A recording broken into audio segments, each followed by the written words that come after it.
Hey guys, and welcome back to the Path to Exile Podcast, episode 43, partner with Mobalytics. I am Cal Torak, and joining me per usual is Miso Shiro and Dead Rabbit. And if you're new here, we have our audio-only format on Apple Music and Spotify. So if you prefer to listen instead of watch, check us out over there. And please, if you do, give us a rating over there. It'll help us out a lot. This week's we have Rax back. It is the second time you've been on our show, Rax, and I actually went and looked back at the episode you were on last. I wanted to get an idea of what we talked about. I wanted to make sure I didn't ask the same things, and I had forgotten that the last time you were on was actually during Fate of the Val League. It was actually right next to the Second Win Private League. That's just how long this league has been. It feels like it's been forever since you were on, but it was actually during the same league. Funny enough. But thanks for coming back, man. How you been? Hell yeah, man. I'm glad you remember what we talked about last time because I can't even remember what happened yesterday. But yeah, it was a good time, and yeah, a lot going on in the last league. I'm in good, man. How are you? Just blasting.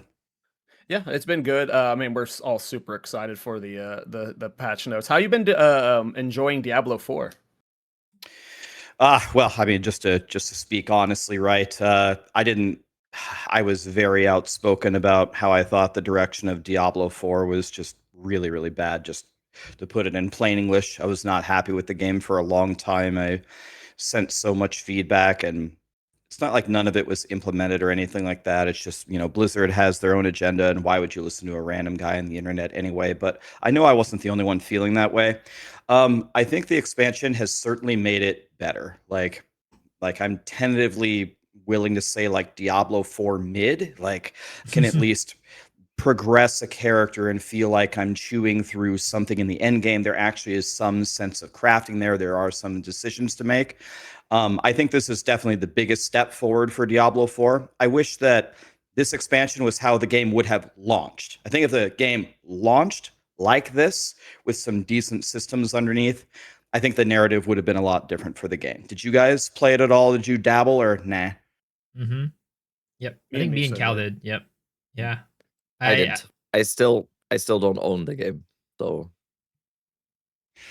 he refuses to pay the box price. I think it's like what, $70, $80, something like that. He's like, no, I refuse. But I mean, times are tough. Times are tough. I get it. We have a 6-month league. I've been making minimum wage for the last 4 months, so I need to think about how I spend my $70 to $90 for 1 week of Diablo 4. No, it just no. I was telling you, tell chat, get chat to give it to you. Get chat to pay for you. Good. Yeah, but I'll use that. Another kind of trap with Diablo 4, and I can't speak to this, only other people can, is people say that if you don't buy the other expansions, the quality of the game is actually just not up to par. Like they even have some of the things for the OG classes on this, just a skill tree locked behind buying stuff in the expansion. So you have to buy everything. That was so for me terrible. Yeah, for me, like I ultimately decided, like from gameplay perspective, I'm not going to shit on the game. It is ultimately like it is not for me. The game is not designed for me and what I'm looking for in ARPG. But for me, I work in game development, and I cannot think of all of the game developer friends I know of any game company I've like talked to. There is not a single designer, producer, developer, anyone in the world that would paywall a base skill tree. This was a decision made by a non-developer. And whatever you want to say about the game, good or bad, fine. But for me, as someone that works in the industry, some stuff like that actually just upsets me. And from that, that decision made me never want to play a Diablo game again. As silly as that might sound to some people, that is absurd to me. That like a base class that comes with the original game is no longer you don't have access to the full skill tree. That is someone at marketing made that decision for the game, and that's my ultimate problem with Blizzard's design philosophies at times. And I know it's not anyone in the design team that decided that. It's purely someone from a producer standpoint or something, right? So it guy who makes the money. Somebody who's trying to make money. Yeah. It's interesting because over the years I've become friends with a lot of people, almost always the developers at Blizzard, and speaking in very broad terms on purpose here, but a lot of them that I've talked to, when I ask them, what's the biggest pain point of working at Blizzard, I've had several of them directly tell me working with marketing. And so I think it's exactly the way that you have described it. A lot of the things that I think the developers would like to do with the game is always like funneled through or filtered through a marketing layer or lens, and then that almost always seems to make it worse for us. Yeah, Like agreed. I had this conversation on stream the other day when we were watching. I think we were rewatching the Q&A or something, and someone in my chat said that they worry about GGG becoming more corporate over time, and like a bunch of people in my chat and me were pointing out that if you do the comparison to other game studios, and especially like the obvious example was Blizzard, there the amount of corporatization, is that the word? Yes. That hasn't flown into GGG is actually insane if you compare it to other people, because like Blizzard is a very, very good example where you can just feel it in every, like you can just feel the need to um satisfy the shareholders in every quarter and everything. So yeah, I think it's kind of crazy how the standard we hold Diablo 4 to, like Rax also said, like the expectation now, or the what people said now, is it's not Diablo 4 bad anymore. At least it's Diablo 4 kind of mid now, or okay. That's definitely not the standard we hold GGG to most of the time. Like the expectations when they do a reveal stream, the expectations when these updates come, and the comments on the reveal and everything, they reflect that. Like everyone's just like, oh god, this is just like. So I think it's kind of crazy to see, and I think GGG is actually kind of a little bit alone in that, because I can't think of too many other game studios or developers that are being like this this high up on the pedestal for a lot of people. So I think that's a very good thing. Yeah, 100%. I mean, it's kind of the reason why like I hold GG to such a high standard. Like people, a lot of times I'll like say something about the game or whatever and be like, yeah, this I'm not really sure I like this or like that, and then people are like, yo, I mean, just stop complaining. It's we already have it really good, and I'm just like, look, the reason why I hold them to high standard is because they are GGG. If it was Blizzard and they did this, I'd be like, yeah, that's par for the course. Like, why would I be complaining? If I'm playing a Blizzard game, I'm expecting this level of quality or this level of like commitment to the player. But if I'm playing a GGG game, I'm expecting that they're going to be doing something good. I'm expecting that the things that they're going to be doing are like, what they say they're going to do. And then when it doesn't happen, then I get a little like, what's going on there, right? So, yeah. And it's kind of sad, because I do firmly believe that Blizzard would be able to churn out this type of quality as well. Like we could, like a good example for Blizzard in the past couple of years, cinematics. I would argue like design, or also probably like lore elements, or what they do in general from a design perspective, can be as high level Yeah. as like any of other stuff. It just doesn't happen for some reason. I don't. Yeah, and I'd say like their games all feel good to play. That's the other thing. Like Overwatch feels. I personally think like Overwatch still feels better than like Marvel Polish, Rivals. right? Yeah, it's sort of. I think there used to be a lot more polish. Yeah, It's more about like game feeling moment to moment. I I, think is more. I've what I'm said trying for to the describe. longest time that Blizzard's carried by their engines. Like they've had fantastic engines from day one. Like the fact that World of Warcraft and Warcraft 3 remain on the same engine is like crazy. So yeah, they always have great feeling games. Thoughts, Rax? No.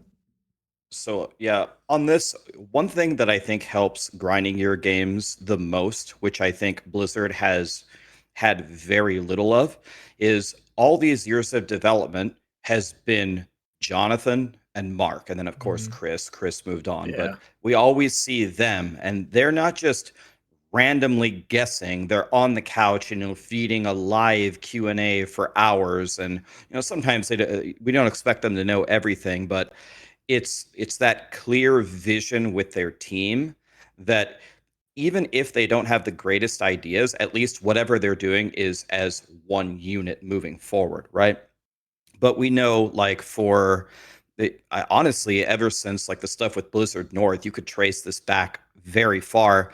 Like even with the direction of Diablo 3, that was kind of a disaster, and then Reaper of Souls made it a lot better, but then it was too late, and then they were going to sunset it, but then they gave it to a small team of Blizzard developers who cared, and then it got way better at the end, but again, nobody cared because it was too late.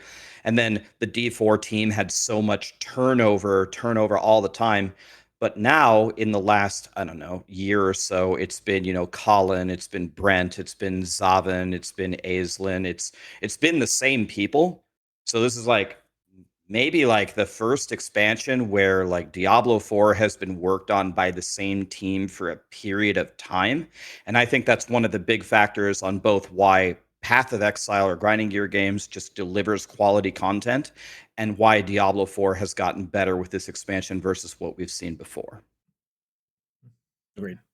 Yeah, the Very good developer-led side of things, I think, for Grinding Gear games really helps them a lot from this perspective of like understanding what players want and like actually caring about the product, because they are the ones who are fostering that product, right? They're the ones who are building it. Like again with Temple, Jonathan put a lot of work into that, right? So I think having that lens and having that perspective from the leaders of the team really does help a lot with direction and how ultimately what product gets put out.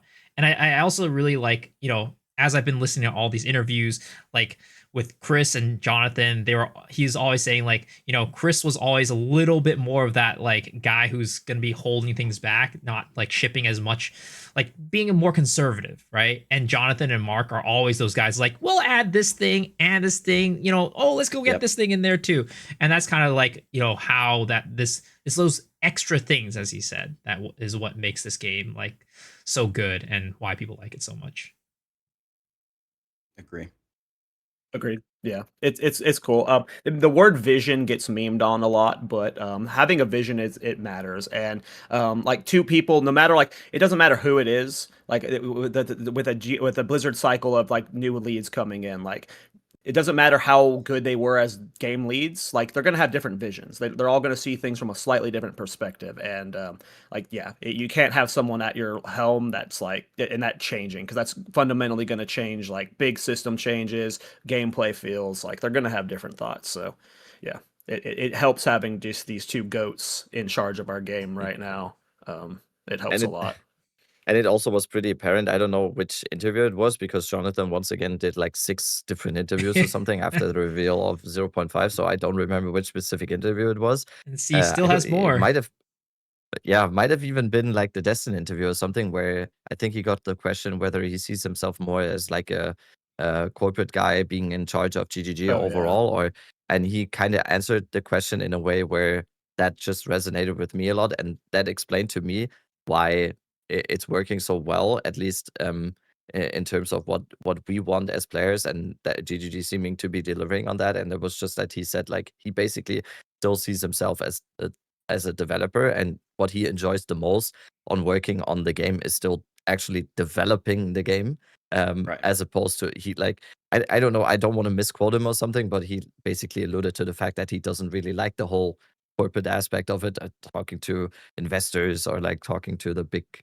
shareholder overlords or whatever. So I think that's a big reason why it's working so well, and why they are so close to the community in developing this stuff, and then being reflective about it in the interviews as well. To mention Mark as well, like always in the DGD interviews, he's always like pointing out, yeah, we don't like this system, or we still think this is shit. He even said like the Atlas tree and the 0.4, like who says that? He just sits there and says like, yeah, it sucks.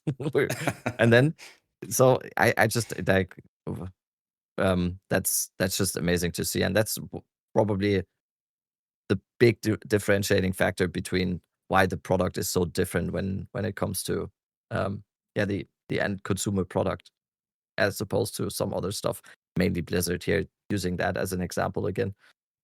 There was a funny quote that Jonathan said, something about like how with like the business aspect of things, he's like I try to, as much as I can, not have to deal with that.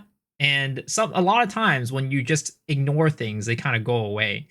I'm just like, no. Yeah, no, that's the dream though for like anyone that's in a game director position. Like at my job, like half of my job is at my job, half of it's like running the company, doing business emails and stuff. But if like we had a big enough budget, like I would hire people to do all the business stuff and just, focus on making the games, which is what you want him doing, right? You don't want him like, talking to like the sponsors. Like if Jonathan had to be the one like setting up ExileCon, right? That would take the rest of the year for him. It would be the full-time job. Like, it's important having that stuff. And I don't know. Just a quick tip for anyone else that is married, that strategy does not work in your home life. Just letting you know. So you have some things you do have to address, actually. Just quick little Just putting that out there. Putting that out I'm gonna write that one down. But to kind of, before we wrap up this conversation about like the Blizzard stuff, I do think that the game is, starting to head in the right direction, and I hope that, and it's so hard to put myself in that mindset, because I said this about like when they did the big item revamp a while back too, like the itemization revamp, and how you get like modifiers and affixes and stuff like that. I'm like, oh, we're heading in the right direction, and then things stalled for such a long time. But I'm hoping that we're gonna be going forward, getting better and better, at a more rapid pace, let's just say, because I did think that this expansion was fun, and I think my favorite part was like a lot of the change with the crafting and the progression. So hopefully it'll get better, even better. Cool. We'll know on the first season if the first season after the expansion is powers again. That'll tell us a lot. Fingers crossed. Continuing on with more GGG glazing, Rax, what is your overall vibes on this announcement? Were you expecting it to be this dense? So my vibes were very positive toward the announcement, but I do have to say, when I was watching it, so my style of watching these announcements is just to watch. Like, I'm streaming, but I just don't really say anything. I'm paying attention. And I actually saw in my chat, there was actually a bunch of fighting because people were so mad that we didn't get swords or something. They're like, no swords, this patch is trash. And I'm just like, man, you guys are actually crazy. Like, is that enough for you to just undermine everything that's going on? But I was very positive toward it. And once the presentation ended, I almost had to play firefighter there and put out some fires because people were so mad. They're like, I watched this trailer, and this trailer in the top right corner had a sword, so I thought that meant swords were coming. And then I think Jonathan mentioned in the Q&A or something, he's like, yeah, there was a sword there, we probably shouldn't have done that. Or who knows, maybe like a week before they'll surprise us and throw in the new class. But I was feeling good about it. But yeah, there were definitely some mixed emotions. It wasn't 100% positive, at least from my community. Did you guys experience any of that, or was it just all positive for you guys? It was the same. It was the same, especially Yeah, just about the specifically same. around the sword stuff. I feel like there are plenty of reasonable takes around the swords. Like, I think like the reasonable take is the take Miso and I have, like, like for me, I'm a melee main, and every patch that doesn't add melee weapons, I'm a little bit like, oh, shucks. But just because I'm like, all shucks, doesn't mean I'm upset at the state of the patch. This patch is a fucking insane patch, but no matter what, because I'm a melee main, until we have more melee weapons to choose from, there's always gonna be a little bit like yeah, darn. But like, if you take that and like you take that as anger or upset at the patch, that's crazy. Like, I'm not upset at all. This patch is fucking stellar. There are people out there who are actually losing their minds over no swords, which that's crazy too. But I understand the people that are like that say that melee weapons or swords matters to them. Like, I understand that, but to be like violently upset like some people are, that's ridiculous. I even almost got sucked into the whole swords conversation right before, because like 30 minutes before the stream I was in a call with I think Gazi, Darth, and Karn mainly, and I was tuning into Karn's stream, and he was sitting there in a red shirt. He had like the duelist on both sides of the screen. He was just like he was so ready for it. And I said, like, I didn't say it specifically to him, because I already felt like this is about to blow up here. This whole situation is gonna this is very dangerous. So I didn't say it then, but I kind of said in the last podcast and in the podcast before the reveal, I feel like people are setting themselves up a little bit for disappointment here, because of these specific specific expectations. I will say though, the whole thing of showing anything that even closely resembles a sword in one of the 3 teasers that we got, that is definitely a little bit of a bait. So I can understand that people. Dude, there was a got string their- of baits. Like there was a string of mistakes that GGG made that led us to thinking swords. I want to say it's mostly on the community, but the GGG did bait us a bit. Well, Jonathan Yeah, in one of so- his interviews did say, you know, it was our fault that we put the sword in there, not knowing that the community wanted swords that bad. Well, in retrospect, like some of the Kelly tweets were bait too. Oh, like yeah, they 100%. like so.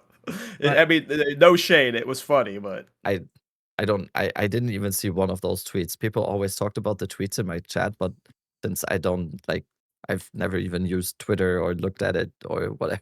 That was like, isn't Twitter just like you post like stuff?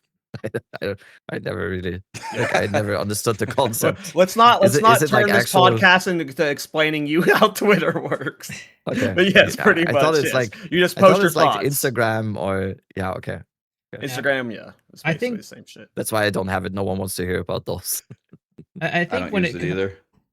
I think when it comes to the swords conversation, like it makes a lot of sense why a lot of people were disappointed and sad. Like with anything, they don't even have to put up expectations for you to be disappointed. You can simply just want something and have it not happen, and you could still be disappointed, right? But I think like when it like for me, it's like what Cal said, right? There is, I wanted swords. It would have been great if they had it and they didn't, and I was a little bit disappointed and sad. But I'm not gonna go throw a tantrum about it, right? I'm not gonna go on the internet and like try to like do a big rage thread and make a video about it or whatever. Especially because they had so much stuff that was so good. It's like it makes my disappointment about swords. It's just like whatever. That's just like a drop in the water. But I do understand some people's perspective of like there are a lot of people who don't really care that much about endgame. And for those people, not getting swords, that's a real bummer. Because like the league mechanic is a thing, but I think for those people, they probably would have appreciated a class as opposed to just like a league mechanic. And yeah, and there's like a lot of people that are like doing a comparison, like, oh, swords or endgame. And I'm like, well, I mean, I don't think, at least because they were talking about it on our podcast, right? So I don't know about outside. We were making the art. Some of us, like, I think at least for me, I was like, well, I would have preferred the swords over league mechanic. And some people were like, no, you guys are saying swords versus endgame. I'm like, no, that's not what we're saying. But either way, I think there are people out there who do they don't interact with endgame. And this patch doesn't really do much for them. And I understand why those people would have been like, oh, swords would have been great. It would have been a little bit dangerous for grinding gear games to take that path, because if they would have sat there and said, well, we can either get the end game ready or we can either get the league mechanic ready for this upcoming patch, or we can do swords. They have said multiple times before that every single one of these patches, and of course after launch, but also leading up to the launch, will have a league mechanic. So if they would have done swords, then they would have broken that promise, and then people would have been mad about that, right? So what I've learned is the internet's gonna find a way to be mad about something. I mean, I'm not. If swords come out, I'm happy. I'm happy to play them, but I'm not dying for them. But like a lot of you also alluded to, I'm not going to let that rain on my parade for all of the other things that come in the patch. And Exactly. when I think about myself personally in the past, with literally every single ARPG update that has ever existed, the thing that I'm personally always asking for is something in the end game, because there are some people that just like doing the campaign, but in general, ARPGs are cyclical. So what's the new exciting things we're going to get in the end game? I mean, a patch this big about end game, I'm very confused why people are upset about it really at all. Agreed. Some If people you're just like to angry, it's complain weird. too. There are those Yeah. people. What? Yeah. No way. Yeah. I mean, there's just so much to do in this patch that like, yeah, like it doesn't matter like how badly I want more melee weapons. Like, there's no way that like I'm even like 1% angry. It's just always that expectation of wanting, like, it doesn't matter, like, every patch going forward, whether there's GGG says anything about a weapon coming or not, I'm gonna be like, a little bit excited for a weapon. But what I thought was interesting, I don't remember which one of the interviews it was in, but Jonathan was talking about what it takes to make a class, I and think that was in the Q&A. was in the Q&A. For a while, I thought that like most of the classes were like already 80% done, like kind of almost ready to ship. They just needed to be finished. But the way he made it sound like is like when you want to finish a class, it like takes all hands on deck. The balance team, the designers, the art team, the sound, like everyone on the team has to be involved on the classes. For a while, I was like, oh, like maybe we're gonna get two weapons dropped at once. But it sounds like none of the classes are ready until they are ready to go in and work on it and finish it. So I don't think, like, unless GGG is like, I don't think we'll ever see a full class like slipped in and snuck in on us. Like GGG is like, when a new class is coming, it's because GGG's been working hard on it, like they were working on this end game. So I used to think that it was literally like every class was like almost done, but I don't think that's the case anymore after that interview. Wait, so we can note down Cal is not with the group of people that still think Swords is coming, by the way. That's crazy that some Okay, people so- still think Swords is coming too. That is Yeah, hilarious. some people are like mid-league sword reveal. I'm like, that's not. Some gonna people think they're happen. announcing it like Disciple. They're gonna sneak it in 2 days before launch. Like It's like I don't it's know. like that's some UFOs or something. gigacope. That's They're like gigacope. they're about to declassify. I'm telling you guys, they're about to declassify all the documents. They pretty clearly said And- that at least 2 leagues, every 2 leagues at least.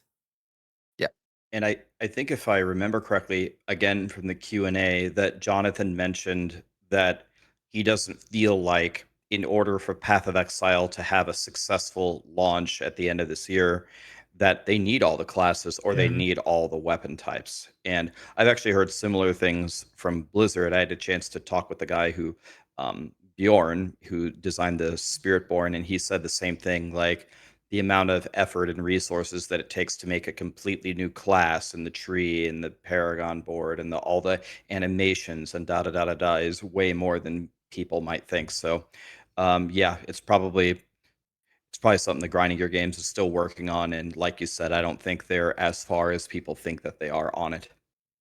Yeah. Agreed. Any thoughts, Rabbit? I mean, like I've been saying this with, like, Rax just said this thing that was very closely resembling to a rant I had during after the reveal stream, and it got like clipped and everything.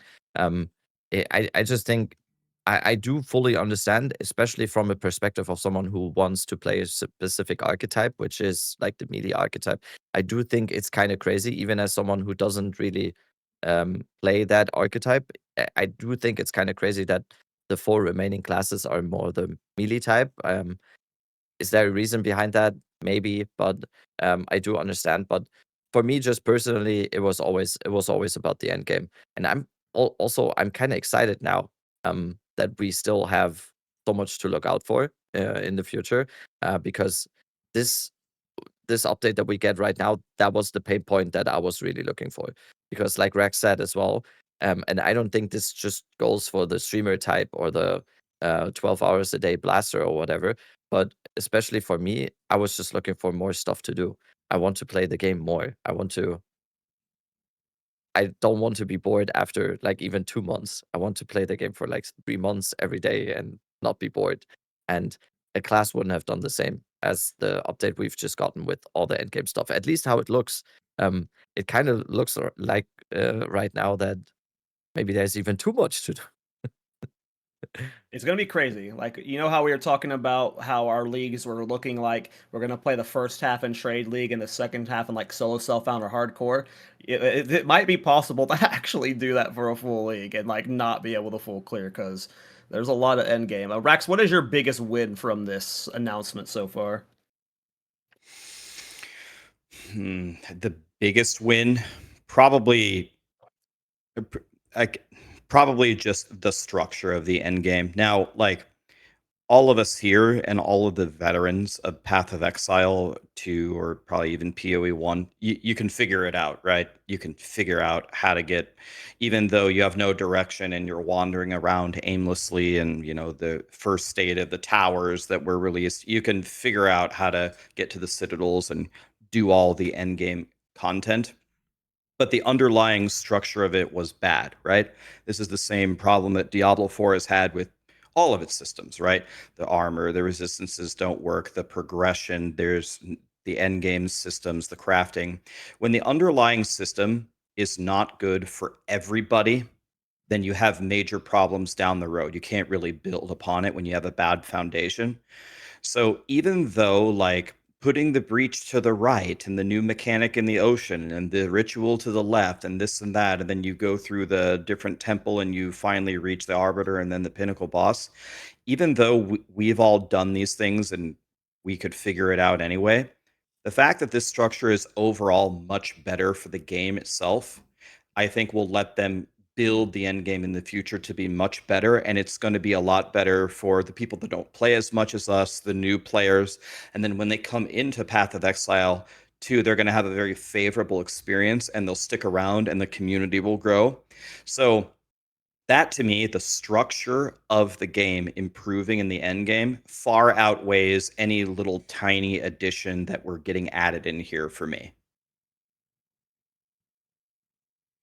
Yeah, I agree. I think, like from a new player perspective, like each direction having its like own, like it's like 30 something quests or something. Like I forget what it was. Like there's quest chains that push you in each direction, just like from the new player perspective.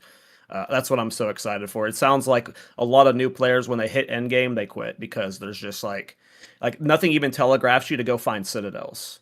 It's just kind of like you just pick a direction and go, and you're lost. So like again, like you explained it perfectly to me. For PoE veterans, it like we'll figure it out, but it was so like new players were just lost. So I agree. That's a very good point. And it just seems like they have the right idea now, because when the reveal was happening and everything, my brain got overloaded in like the first 12 minutes, I think. I couldn't even take in all the information at a certain point, but that's probably just me. But I think as soon as they revealed how they actually structure all the stuff that you have to do in the end game with the quest lines, I think that seems to be the right way to go, because it is just like it has always been a staple of any MMO or ARPG or whatever it is. Like you can just like, oh, I'm gonna do this quest line now, and I'm following the ritual quest line, and I'm doing this. I'm at this completion rate of the quest line or whatever. So um, this could be overwhelming. I think if you just show someone what is everything that we've gotten here with this update, it could seem very much overwhelming. And I think a lot of people have said, like after the reveal and everything, I think the term bloat even came into talk and everything, and it is definitely something that they need to be careful about. But I feel like it's the right approach in having these differentiating like quest lines, and just doing them one by one. Because yeah, most people that play as much as the streamer folk or the people that play a lot, they probably won't have a problem with that, because they want this completionist aspect of it. They want to do the full Atlas tree, and they want to finish all the quest lines, and they don't care. They just blast and do everything basically at the same time. But especially people that um, are just going one by one and have like a limited amount of time to play, I think that's also the right solution for them, because it's like and I think they even said in the Q&A, the to finish a whole quest line, they basically said like, yeah, it will take you like a good night of gaming or something, I think they said. And I that just sounds very good for all people involved, and not just the blaster type. Mhm. Yeah. So going back to something that you said, I got that feedback a lot, or I read that feedback a lot in my chat of, you're sitting there and you're listening to the presentation, and however long it is, it's an hour long of this mechanic, this chain, this thing can happen, and then you get this mechanic and then this boss, and then you kill it, and then it spreads out, and then you go this other direction, da da da da da. And then people said, well, that sounds extremely complicated, extremely bloated, yada yada yada. But that's not how I interpreted it at all. To me, it seems it's exactly the same as Zelda. What happens when you log into Zelda? Well, you can go left to the fire temple, or right to the water temple, or over here to the wind temple, and then you gather them all up, and then you go fight Ganon, right? It's the same thing. Guys, it's not that complicated. Go right and go do Breach and finish the quest, or get halfway through it and you don't, and then go left and do that quest. So I don't know. I think for the people that were, I mean, we'll have to see how it goes when we actually log in and play it, but it didn't seem bloated at all. It seemed very compartmentalized, very structured, and very straightforward. It's just when it's an hour long of just blasting, verbal stuff at you, if you don't picture it like that, it probably seems confusing, but it seems straightforward to me at least. Like, imagine if I think like it would have been a very different feel from people if they didn't like dive deep into like every single league mechanic. Like if they had just said, now on the Infinite Atlas you'll have set quests at set locations, and then just like highlight over the different locations. I think people would have felt a lot less overwhelmed. I'm not critiquing them on how they did it, because I think it was, it was great learning about it, but I think just like if you reframe it, you'll think like, oh yeah, maybe it isn't as bloated as I thought it was. Yeah, even something simple like they explain this, and they literally kind of showed it, that go left or go right or go into the ocean. But if they would have had like an overarching like visual of over here is breach, over here is ritual, for them to see that, I think it would have helped people digest the information. I think it's just also more overwhelming because it's all happening at once. Like in a normal patch, like you would get one thing built on top of this instead of all 5 things thrown at you at once or whatever. That's just like infinitely more overwhelming to consume. One question, just like a little bit kind of random, and we're going to talk about tablets more later, but they said that something along the lines of, and I guess I didn't absorb it completely. Something along the lines you can like completely block out other mechanics. How does that supposed to work with me? So it's just that if you use 3 of the same tablet, so let's say 3 Abyss tablets, it prevents any other elite mechanic from spawning randomly. So someone said you don't put tablets in towers anymore. Not towers, it's in the maps. So as you're running a map, just like the same as before, right? You go into a map, you put 3 tablets, 3 Abyss tablets, it guarantees nothing else spawns. Only but the like ones towers are just like okay, yeah, duh. Yeah, okay, yeah. You don't have the random spawns anymore. So before, when you, even if you put 3 breach tablets into any map, there was still a chance that any of the other league mechanics could spawn in this map. So that's what they changed now with the, the actual system. I was overthinking it. It's kind of like the PoE1 Atlas, where you could prevent things from spawning by picking up the points. It's basically the same thing, except it has to do with tablets. So that's kind of, so it's definitely this is the first time I'm hearing this. That's definitely cool that they give you a way to block other mechanics. But like a counterpoint to that is, last time they talked about how one of the things that they disliked about the very first versions of the end game that they had in PoE2 was there was really no opportunity for random surprises. And they thought that randomly interjecting things into them would make things fun. And it doesn't have to be like literally a leak mechanic, but it could be like a rogue exile, or I don't know, whatever. Like there's tons of different things that can happen there. So I'm actually, I'm very interested to see exactly how this works, because when they say block mechanics, do they mean block anything from happening, even those surprises that they wanted to build back in? Or are they only talking about like the league mechanics themselves? I think it's specifically around the league mechanics. I think it's league mechanics. Okay. But okay, that makes more sense. Yeah, and because I think what it was they probably have the data on this. I don't know, but my guess is based off of how I play. When I'm farming Breach, right, or if I'm farming Abyss, I go into a map, I see a ritual, I see an expedition. A lot of times I don't do it because I'm not boosting with tablets. So it's like I spend this time doing it. I don't really even get a reward. So it's like, why don't we just block it then? And it also helps with a little bit with economy and specialization, because now, maybe some people were randomly doing let's say ritual, right? And then they randomly stumble upon a whittling and get that. Well, now that person doesn't do that anymore, and the economy is more focused around specialization versus like this. People who are specializing in ritual will, as a result, have a better source of income because there's less occurrences of that. But then you can't irradiate. You can't what? Irradiate. Like isn't the normal meta like you want to put at least 1 irradiate? So like if you do triple breach, then you can't put out an irradiation tablet. For me, at least for 0.3, I didn't, or 0.4, I didn't do irradiate. I think the only people who did irradiate, from what I know, is ritual, and also I guess if you're negative rarity farming. Yeah, that's what I did at most, was base farming, because some bases only spawn at like certain monster levels. Yeah, it was same for ritual with omens. Only certain omens only Oh yeah, spawn at you're right. certain Yeah. item level. So I think if you didn't put it irradiate, you couldn't get like a bunch of the purples other than the whittling. But I'm hoping that they change that to where you can put the 3 ritual tabs in there and get everything. Because those are the only 2 instances that I can think of where you would use an irradiated tablet. Yeah. But Good points. something I wanted to bring up was the hidden ascendancy. Did you guys watch that interview with Chris Wilson?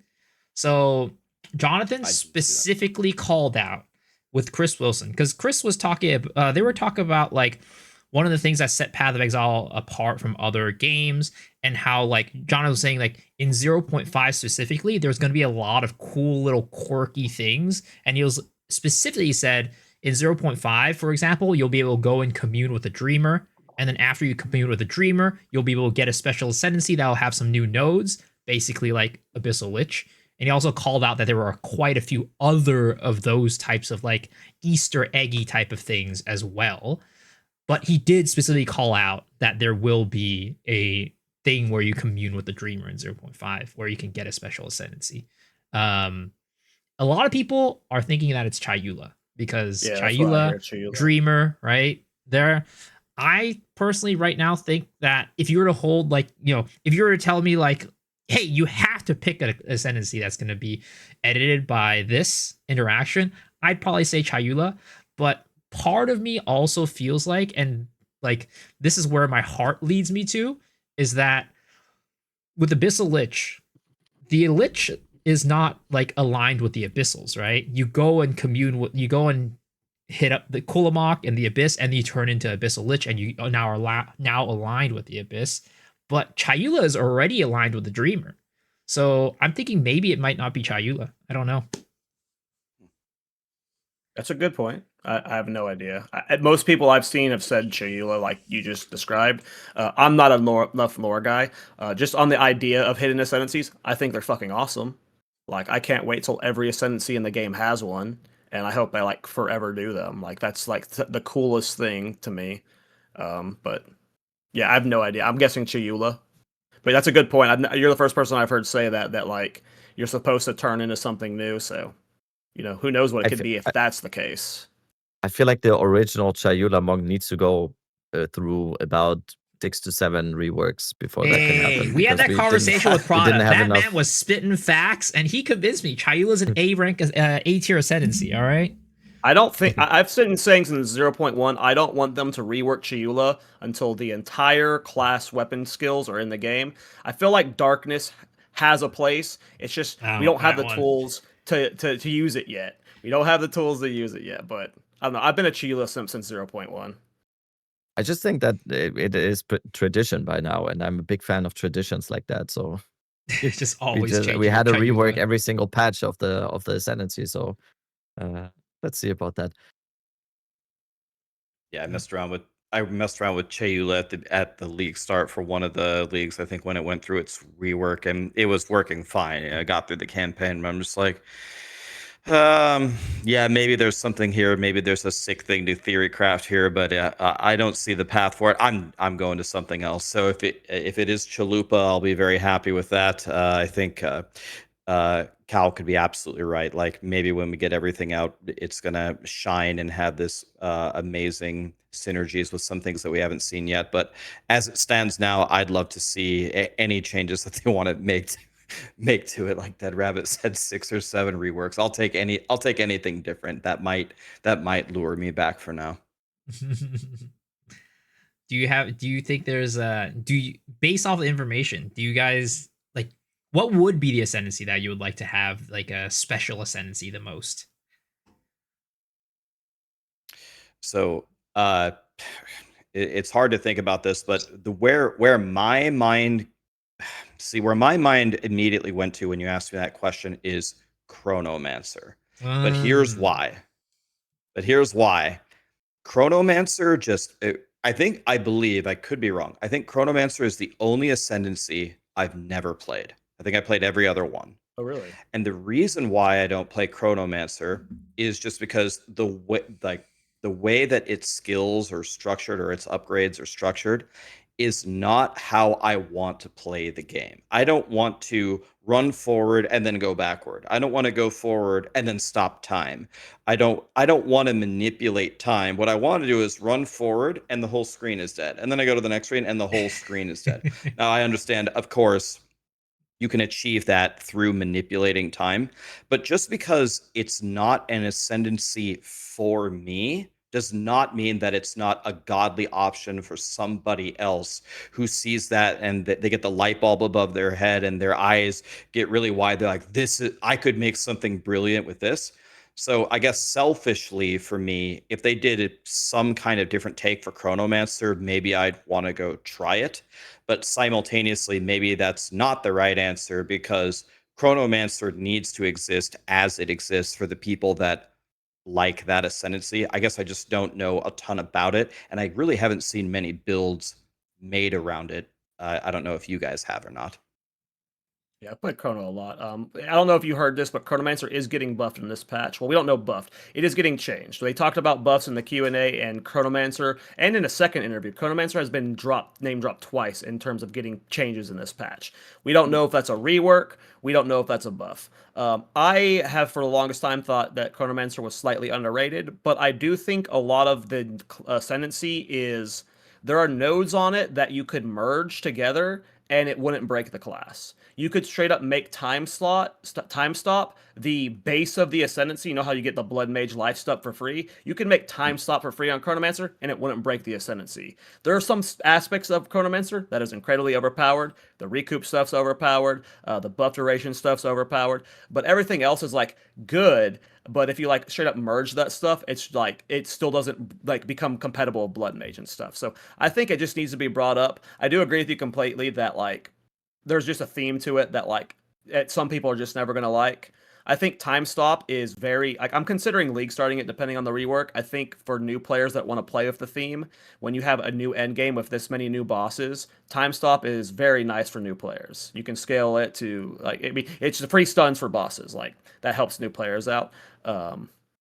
But yeah, it does need some love. As someone who enjoys the Ascendancy, I'm very excited for the buffs. I keep calling it a rework because I feel like it's rework worthy. But Rabbit, I know Rabbit loves with Chronomancer as well. Yes. Maybe like thinking of the secret ascendancy for Chronomancer, maybe it's someone who doesn't stop time or rewinds time, but like jumps into the future. Maybe then we could get Rax to play it, and then we introduce some plant stuff into the Chronomancer ascendancy or something, and then we got the perfect recipe for him. No, I also think I'm not gonna talk about how much I think on Chronomancer is already like severely underrated. So they can go ahead and buff it or rework it as much as they want to. I'm gonna be excited for it. I especially think that in the upcoming update, Chronomancer is gonna be especially good because I don't think they will ever get rid of the whole time stop aspect because I don't think that's like on the list for the rework for the Ascendancy because that's basically what the That's class what you is get the kind of class about. for. Yeah, exactly. That's like saying the blood mage isn't leeching life anymore or like using life as mana source or whatever. So I think Chronomancer, especially in 0.5, will be a very interesting ascendancy to look at for the type of boss encounters and the type of fights or like the mob fights that we're getting. Because I talked about this I think on another podcast last week that I do think there's a shift coming in how we approach playing the game in endgame a little bit as opposed to the system that we have right now, which was basically just based on how do I complete the map as fast as possible because nothing ever phases me really in this map. It's just about going as fast as you can and just mostly one button build as fast as you can through the map, complete the map, kill the boss, done. And I do think, like looking at the announcement, it does seem a little bit like we get more of these, I don't know, strictly just boss encounters, but more like actual fight encounters with bigger mobs, with more HP pools. Like the new expedition, for example, might be an example for that. That they said you can stack the modifiers of the remnants, and then the next following up remnant has the modifiers of the last one, and then the next one, and it can lead to some pretty like beefy mobs and whatever. And I think the Chronomancer could be especially good for those, because being able to stop time and then do what you want for 4 seconds can be very, very good for these types of encounters. And I think this goes for the fortress as well. It's already like very good in ritual. Once you get overwhelmed or something, you can just press stop time. It's very good for breach already. It's very good for simulacrum already. So yeah, I'm gonna stop talking now. So The main thing I'm waiting for with Chronomancer, like what's the deciding factor for me is the ward mechanic. Does Temporal Rift is the rewind time, does it reset ward? Like, if that's the case, then like, that's a massive both defensive and offensive layer, but I mean, that's what I'm waiting on. at the least, when you stop time, it will give Yes, it time to recharge. that will give it, yes, for sure. Because it kind of looked like in the update that there's a very short, I think on Energy Shield it's called like recharge delay or something. Yeah. So it could even be that casting stop time triggers your energy shield to recharge. It just triggers it to start it. Yeah. Just make Energy Shield better. You heard it here from Raxxanterax, very influential ARPG influencer here. He just said make Energy Shield even better. Yep. Thank you. I think forgive me if I'm wrong about this. I thought Expedition always did have the previous remnant would stack with the future remnants, and then by the end of it, everything I thought that everything. too. So I don't know why Mark called out. Now it all stacks. I'm like, wait, wasn't that always the case? Maybe where it doesn't. The first one only has the first remnant, and then the last one has every remnant. Because that's how you get the situation where you hit like mobs can't be critically hit or whatever, and then now your build does no damage for the rest of the expedition. I'm pretty sure that's how it always worked. I'm not sure why he called that out. I think they changed something about the remnant spawn, like in the maps, that you get like these more. I have no clue. I'm probably misquoting here, so I better shut up. But if you go back, if you're really interested, like watching or listening to the podcast right now, go back into the part in the announcement stream. They do explain something there. They did change something about how the expedition encounter is structured there. I like distinctly remember them talking about something. I don't play like Expedition because enough yes, to you're right. No, so yeah, no one does. Yeah, it doesn't matter to me. That's honestly, how you get... they could have told me that they got rid of Expedition, and I'd be like, oh, all right, cool. Well, that's how I got rich every single league in the early stages, just by doing Expedition, because everyone hates Expedition. Well, the one thing that I thought that was asked in the Q&A, which I can't remember exactly how the answer was, but he said, like, do you still have the big bomb? And they said, like, not really, but kinda. And that's the only way that I could force myself to play Expedition. Like, I'm not going to go da. I'm just going to run in and say, oh, do these guys have immune to fizz anywhere? No. Okay, whatever. Bomb play. Yeah.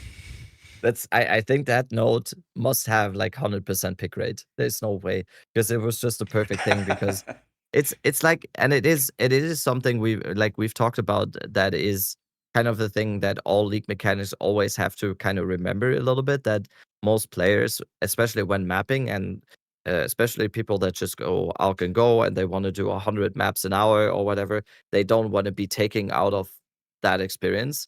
And Expedition was always like you said, if you actually have to go for the efficient way of placing the things, it just takes you it takes you out of the experience of just blasting through the map a little bit. So yeah, let's see how they handle that, because that might be something, and we said this in the last episode as well. I have a feeling that people will still not really enjoy Expedition, because it's a little bit more effort than some of the other league mechanics, like Breach, where you just step into the circle and kill monsters.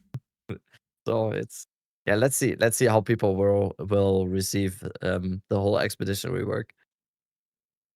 Yeah. Going back to the difficulty of this league conversation, I don't know how many of you saw, but there was a tease of monster level area 90. I don't know if that's bait or not, because my concern is like, what if they just like took whatever the level 24 difficulty is and they just like change the curve to where that's where 90 ends up? But if we're actually going from, I think the current cap is 84, I could be wrong, to 90, Is and that like that difficulty actually is like, that big, then, we're going to have harder maps. But I have a feeling that's a little bit bait. But there was something, I think it was the Pristine Waystone that said monster level 90. Well, there was So a yeah, what do you guys is that node based on this. on is that based on a video? On a Did you watch a YouTube video?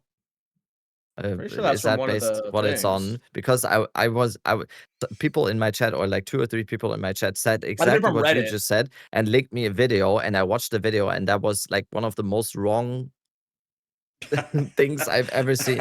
It was like I mean, there's wrong in something every that aspect. says monster level 90 on it. It's a Pristine Waystone, and it said monster level 90. I don't know I if that don't. was Photoshop. I don't know if where I saw it in a video. I've seen so much shit lately. I don't know what it was from, but I'm like, I've had this discussion with enough people that have seen it. This is how they get you. Pretty sure They that was from one overload of you the with videos, but information, maybe it was but Reddit. then Maybe I was baited with by Reddit. Is this Yeah. not a thing? Is No. monster level 90 areas not a thing? I don't think so. I think the new like the Waystone names is just tier 1 to tier 5, tier 5 to tier 10, and tier 10 to tier 15. Okay. Maybe I got baited That's then. that's the reason. I might be completely wrong, but that was I like could have the sworn I saw reasonable. Pristine Waystones with monster level 90 on them, but that easily could have been bait. I think Maybe the Pristine Waystone is the Waystone to summon the new pinnacle boss, and that map is eye level 90 or something. Oh, maybe. Yeah, maybe it's bosses only. Yeah. That makes a little bit more sense. Yeah, I think there were a lot of assumptions being thrown around that video, or like that aspect of stuff. I think there was also an ascendancy and an Atlas ascendancy that said like +5 to map level or something like that. I'm There's not just sure. it's so there Yeah. was so much information in that Yeah. that I'm not like at this point. There's certain things I'm like, I think that happened. Maybe did it? I don't know. I went into this like 100% confident we had monster level 90 areas, and now I don't fucking know. So A lot of I don't a lot know of at the all. content right now that is being made involves a lot of the words maybe, probably, possibly, who knows. So that's the era we're in right now, and we have to accept for another, what is it, 2 weeks? So yeah, gotta accept it a little bit. So I think if we had like a pie chart and we could like divide up all of these maybes or whatever, like one section of the pie is going to be rage bait, one section of the pie is going to be like a general hype, one section is complete guessing, one section is I'm a streamer, I need to pay my bills, just click this video about random yapping till the season starts. My God. At this point, like I listen to what Grinding Gear Games says, and I'll wait for the patch notes, and we'll just see what happens when the league actually comes out. Because it's like AI versus real. You can't even tell like what is actually happening anymore. I mean, I don't know what type of videos you guys are watching, but the only videos I'm watching are the ones that tell me about the top builds for 0.5 right now. Those are the only videos I care about. Oh yeah. Oh yeah. Pre-patch no top Yeah. builds. Let's go. And then linking to an RMT site. This is the top 5 builds for 0.5. Also, buy like this is the site for where you can buy RMT, like RMT services or whatever. Like, just shoot them into space. I don't know. Rax, are you getting baited by the new uniques, or what? And what are your thoughts on them in general? Are you like, do you think they're going to be balanced, scalable, or are you on the bait train? Do you think they're going to be bait? Well, there's one thing that I'm very sure of with grinding gear games, and that's I never have any idea, and I have no consistency predicting these things because, like, I don't know, you can go into PoE1 and you can see like a skill that says this removes all of your health every second and does 0 damage and it's not scalable. You'd be like, all right, well, that's just a piece of shit. And then someone will make a build out of it and it's like the strongest thing in the game somehow. So, definitely visually, what they showed with the uniques looks very powerful. Like it looks very strong, and the words make it sound strong. I have a feeling with enough eyes on it, someone will make these uniques work. But then, like tied into that topic, a lot of people have been discussing like, well, if these uniques bring like super like powers that you only get from the unique itself, like is that a welcomed addition to Path of Exile itself? And for me, in a game like PoE 2 or PoE 1 or any game that really lets you customize your build already, like you can already make a really so many amazing builds without even using like unique powers, which is, taking really good stats on your items. In a game where grinding your games already gives us so many more choices, I view these uniques as just a very welcomed addition, as just more choices that you can mess around with. But like for example, a counter example to that would be how Diablo 4 used to be, right? Diablo 4 used to be the skill tree was nothing. You would pick like 5 crit or 7 attack speed. You aren't actually making a build. And then when you get your build is later on when you get the unique item that makes your fireballs bounce and ricochet. Now you actually have a build.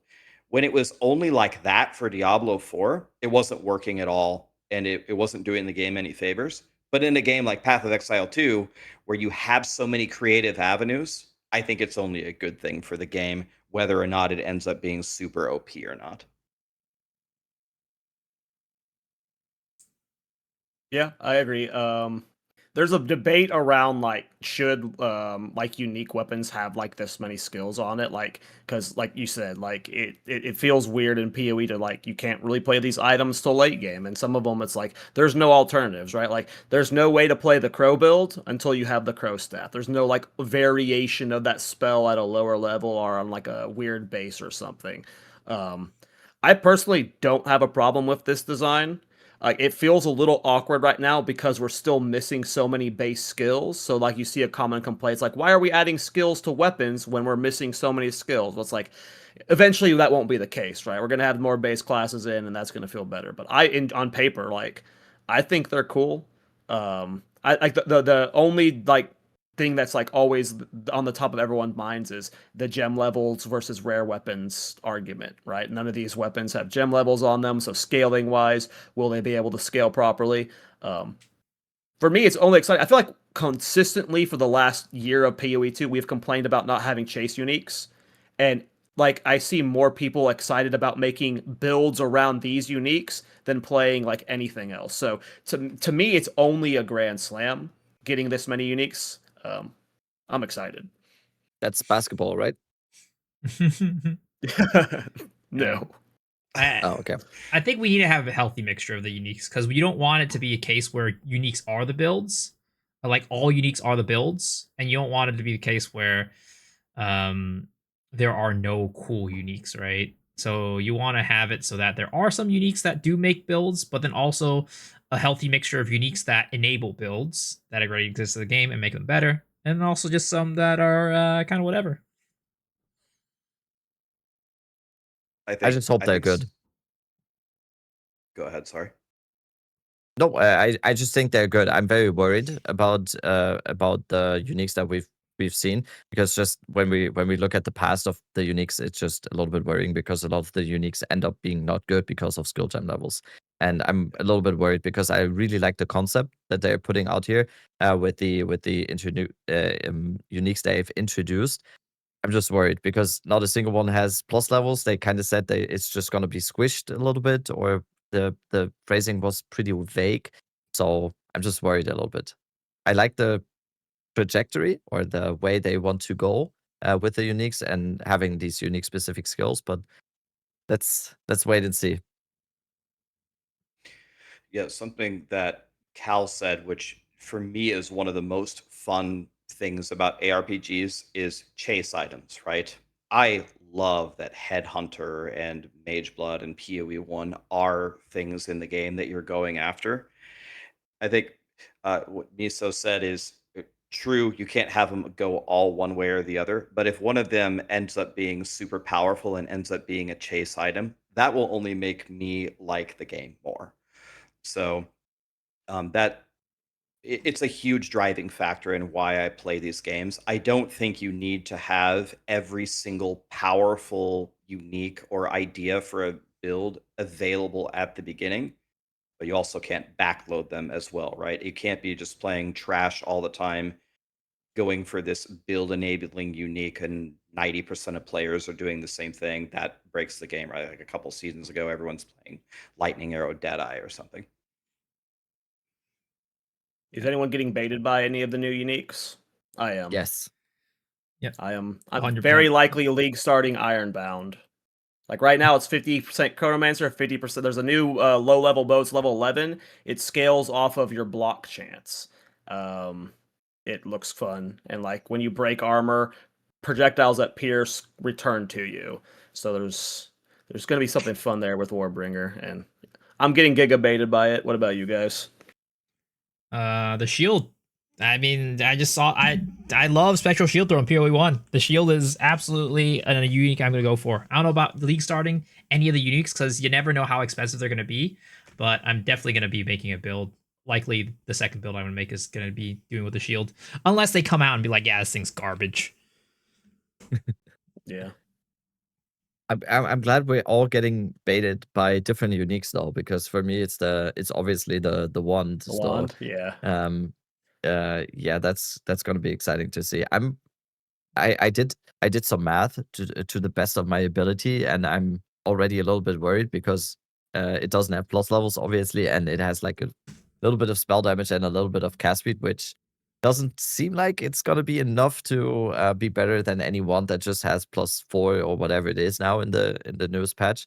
So, but just on the concept level, it looks very, very cool having it bounce around. I do like the whole curse playstyle anyway because of how good it just looks.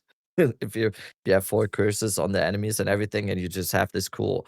Ever since Diablo 2, I was always very excited to have like specific auras around your character. I always love that. I think it goes back to like me being a child and going to trade with other Diablo 2 players or something, and you go into trade with that person and you see, oh my god, that guy has a full set, and it makes like a glow around them, and then he has a paladin aura, and then he has infinity aura from his merc or something. So still to this day, whenever there's like an effect around your character or like an aura around the feet of your character, I'm always like, oh, I need that. So 4 curses, blasphemy, 4 curses around you, just that is enough for me. The one can turn out to be absolute shit, and I would probably still play it because it looks cool. I haven't heard any changes on this. Are any of you guys surprised, kind of along like the same vein, that I haven't heard them really announce any changes about plus skill levels, like in general for the game. Like at least for a lot of the builds that I played, it seems like that's what you're vehemently chasing all the time. And sometimes it has like its own problems when even you start to stack all these plus levels on your skills, the mana cost goes so high, like you're trying to solve it, but sometimes it seems like even the solutions that are available don't even align with how high the mana cost ramps up. And I was actually kind of expecting as this to be kind of part of the end game for them to maybe come up with something different. I wouldn't have even been surprised if they would have removed plus skill ranks from the game. Have you guys thought about this or talked about this at all? I'd be very interested to see what you guys think. Many times we have talked about. I think it is something like levels. Well, before we go in, Cal, they did mention stuff about plus levels during the live stream, the Q&A part. They did mention it. It's being squished. Yeah, the floor is being raised and the ceiling is being lowered. That could mean very minor or good things. We'll have to see. I think GGG likes gem levels. I think to them and to new players, it is very obvious. It's gem level go up, your damage go up. Very easy to get into. A weapon has gem levels on it, makes sense. Amulet has gem levels on it, makes sense. I think that's why they're married to it. I hate it. It's just way too power. I mean, it's hard to say that, like, maybe it's just the formula's wrong. Maybe level 40 as a cap is just way too damn high. Maybe it needs to be 30 instead. But yeah, it trivializes many builds to the point where it's like most builds are running around with +4 vertex because of how powerful that entire setup is with gem levels. And It's cool, like, because like with some skills you can turn, like with a level 40 gem level, you can turn a really bad skill into your core skill, and sometimes that's cool. But for most use cases, it's just like way too powerful, and it trivializes like all uniques. What I don't get is if they like the system so much with plus gem levels, why do they not introduce it to any of the uniques? Especially now, just as an example, in 0.5, the uniques that they've shown, it's not on a single one of them. And even if it's squished, let's say just all the weapons instead of one-handed weapons being +5 or two-handed weapons being +7 martial weapons, it's now 50%. Like it's half. If the base power of skill gem levels is like cut in half by 50% or whatever, it's having a weapon with +3 to X levels is still most likely going to be stronger than any of the build defining uniques that we've seen. So if they are married, like you say, to that idea, it's just it needs to be on more uniques, and because it will just there's so much wasted opportunity in designing these cool uniques, and then they end up being shit just because there's one thing missing, and that's just, I think that's a little bit sad. Well, it's sad that you just like use +3 as your reference when like some weapons have +7. It's like, how does something with +0 compete with a +7? Like the gap is just ridiculous. Yeah. I mean, I just think that it just has to do with like the damage formula and how they're basing their expectation is that at pretty much every point in the game you're gonna want to have plus levels, which is different from Path of Exile 1, where it doesn't feel like it's like an expectation. You have other ways to scale. So you can choose between plus levels or scale it another way. What does your community think about plus levels, Rex? Um, well, the I don't know if I've ever heard strong opinions about whether they like it or not, but the thing that they voice that is upsetting to them is, so you scale the plus levels and you're constantly going for that, but it also scales other things like the mana cost associated with the spell. And it's like, okay, in the end game, you go through the campaign, you go in the end game and grinding your games, whatever, expects your power level to go like this. But then when the mana of the skill also scales like this, it's like, did you expect our mana pool to either grow that much or be able to regenerate that much in order to cast these spells? So I think like the main complaints that I've heard of is, and again, maybe this is like just simple number tweaks, and it's probably hard for grinding your games because the game is not complete, right? It's still in beta. They're just trying things. Oh, let's put +5 on the wands and +3 over here, and let's see what happens, and let's just have it scale like this. But a lot of the times, like, I try to scale my power, but as I scale my power, now I can barely even throw my plants anymore. So it's like, was this even worth it or not? And like, like a counterpoint to what I just said is grinding your games is at least giving me something to solve with this, right? Like if everything just does a million damage and you can cast it for free and you can use everything infinitely, you're not even playing a game, right? It is cool that we have problems to solve, but in a lot of these cases, scaling up these skills super high, it's like, I wonder if this was actually tuned correctly or really tuned at all for at this level. Yeah. That's a fair point. It hasn't happened to me too often. I wonder if that's mainly like a spells build type of issue, but there have been times where like I remember like, oh, I actually have to downgrade my gem levels because I currently can't afford to like cast my skills consistently. And that feels like absolute shit. Like Exactly that is that. a bad feeling Yeah. moment, especially when it happens like it makes sense if you're like in uber end game and you're having to hyper optimize around like high spenders, but when it happens like sometimes in the campaign or early end game, that's not okay. There's definitely some problems there, but it's only rarely Plants happened to me. Plants was a really good example of that, right? And that's the example you used as well, Rex. There, I think. Um, like the build was so good, but mainly that like the main bottleneck was just mana, especially during boss fights. And I saw you run into the same problems that I had when I was doing and I was doing the plants build as well. And I think that's kind of good sometimes to have. I don't want every build to be bottlenecked like that, but I do think, yeah, Rex said it like much better than I will ever do here. But it's like there has to be like a limit to certain stuff. So, yeah, let's see how they solve that in the future, because we'll see. We've talked about plus levels on this point so many times. And yeah, I think it It's is a lot to do with spells. Spells, because they scale so well with plus levels, they scale way better with plus levels than attacks. Attacks, it is important, it's good, but it's not as impactful as it is for spells. Because I think most spells have like a very exponential curve when it comes to plus levels, whereas the attacks don't have as much of that. Yeah, and it's exactly what Dead Rabbit said. It's you could get to a point like as you approach like the vines or whatever, getting close to level 40, where even investing in your character, like even with Arcane Surge and investing in the mana remnants or whatever, you cast like your main vine skill on a boss at almost level 40, and it literally wipes out your entire mana bar in one spell. It's like, ooh, I'm glad that mana is a tough thing we have to solve here, but did anybody take a look at this mana cost? You solve by using your life as mana and leech. Exactly, and that's what I don't like. Yeah. It's like you just turn your life into your spender at that point, and that's less fun. That's the main reason why Blood Mage is so dominant in the cast on And meta, Oracle where right everything, now.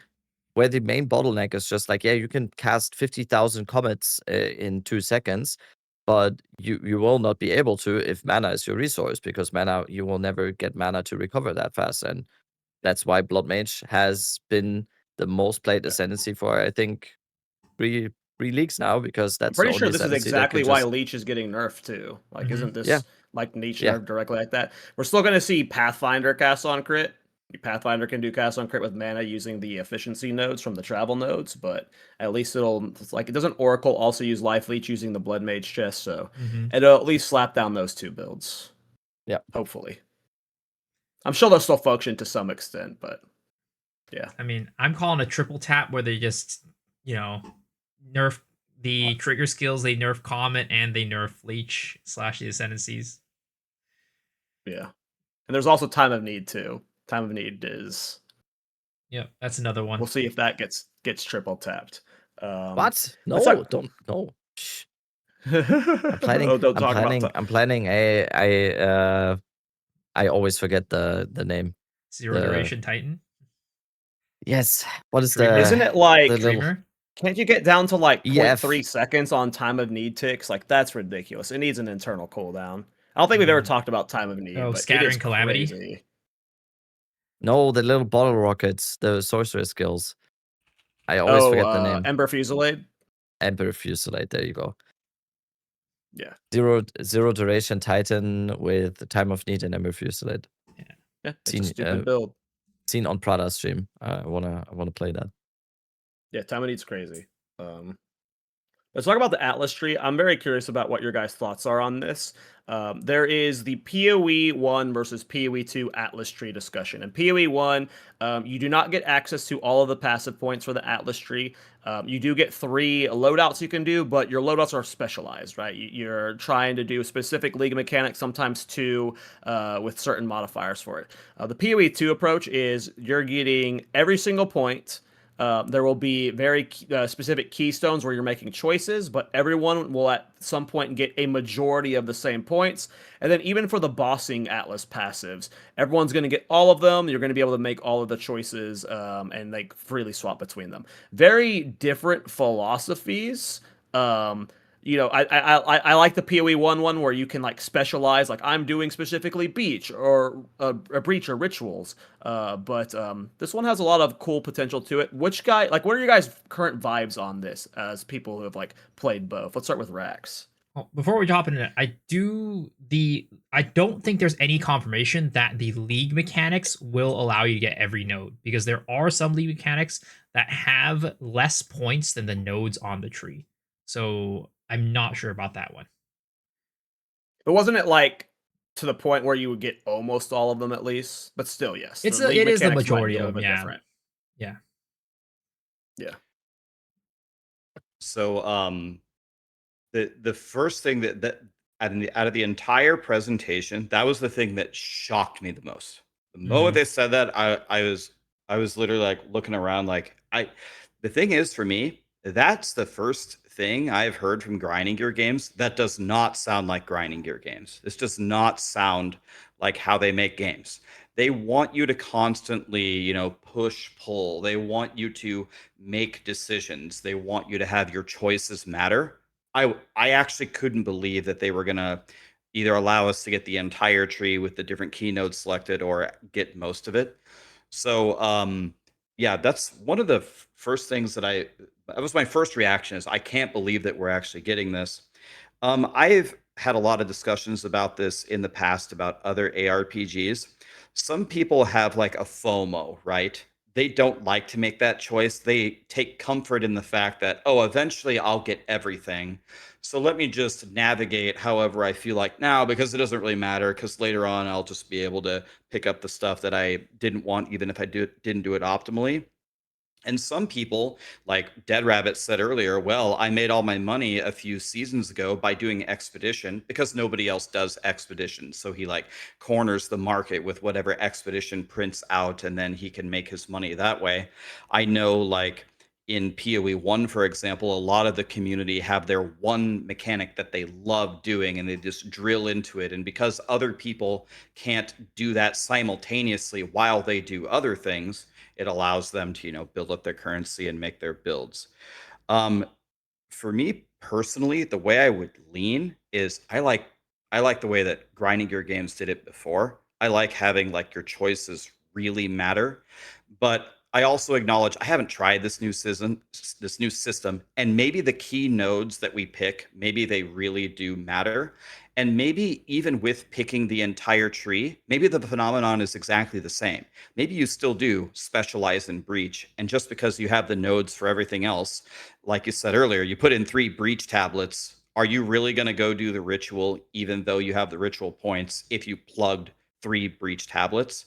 So I mean, I don't know. I guess my two points were I was shocked that grinding gear games did that. That doesn't really seem like them. And I would lean toward your choices mattering, but they might still matter in this system anyway. Yep. I think that it is exactly what you're saying. Personally, I had the same reaction, right? Where I was like, I feel like this is very I don't know how I feel about this. I'm leaning towards this doesn't seem like a very good change because I it was like a part of it's kind of like build making, right? Where you get creative and then you have ways to build your atlas to where it fits your type of playstyle.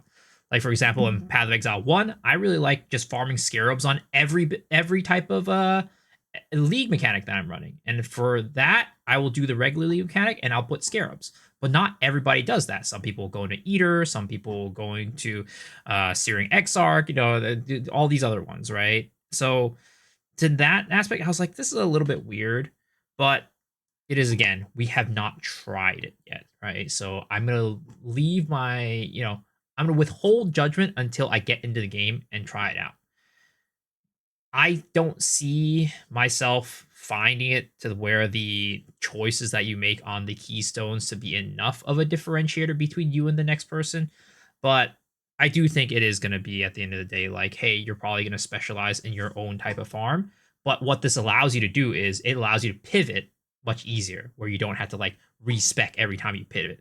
Because I do think that when you're farming stuff, most of the time it is best to specialize in one farm. Like you're going to invest all in on breach, all in on ritual, all in on abyss, right? You're rarely ever specking into more than one thing at once with your tablets. So I think it is just more of a, hey, I will still specialize, but it doesn't require me to have the knowledge of the tree to specialize. It's just, I just put these tablets in and then I go. It's gonna be FOMO City. It's gonna be so fun to watch all the clips coming out of people going for a specific strategy, like let's say breach, and they go to the Genesis tree, and on like day 2, people are posting clips of any of the streamers going like, "Oh my god, 50,000 divines from the Genesis tree, and then everyone goes like, "Oh my god, we have to do Genesis tree, we have to do Breach now." And then a day later, someone, it's like Red Files found this 50,000 divine strategy to ritual, and then everyone goes like, "Oh my god." Ritual. It's gonna be so fun to see because the system is set up in a way now where everyone's just like always looking for the new thing to do, and I think that's kind of funny. As a content creator, this is amazing because it basically gives me the opportunity every day to do a new video. Like, this is the best strategy right now in the Path of Exile 2 for currency generation. So I just think it's like overall it's amazing to have all these options now. And on the topic of the Atlas tree, they did make it seem that way, that there's like two different options sometimes, at least in the Atlas Ascendancies, I think it was called. It was mostly based around like, are you making your experience in the map easier for you to play but less rewards, kinda, or are you making the experience a little bit harder and get more rewards?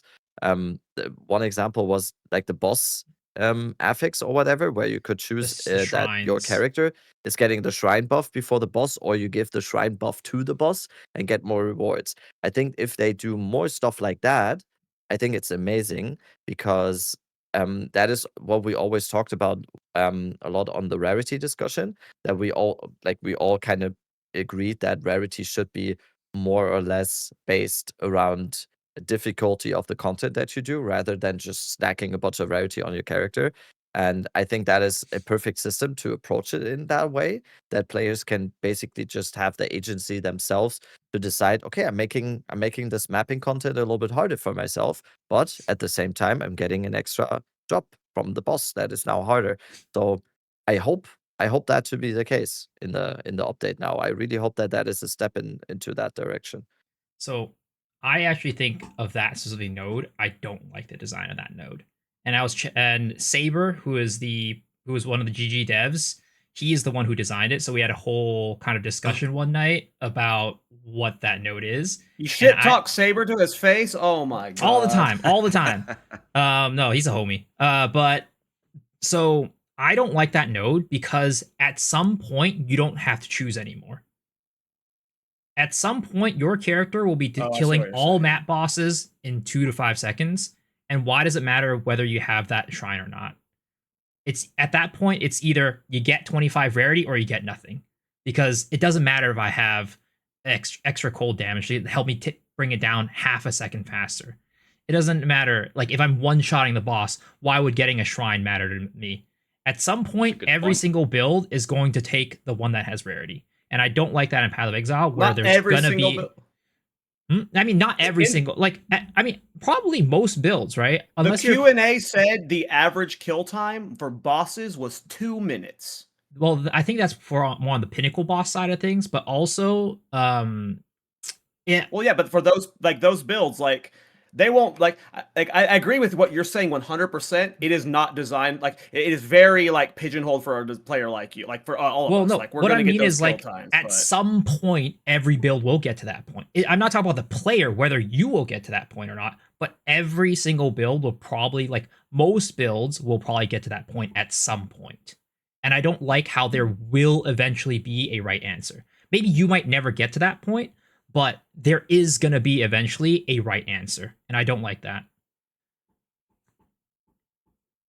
Because at that point, it's not agency anymore. Like in general, like as soon as... doesn't that go for most things, though, already?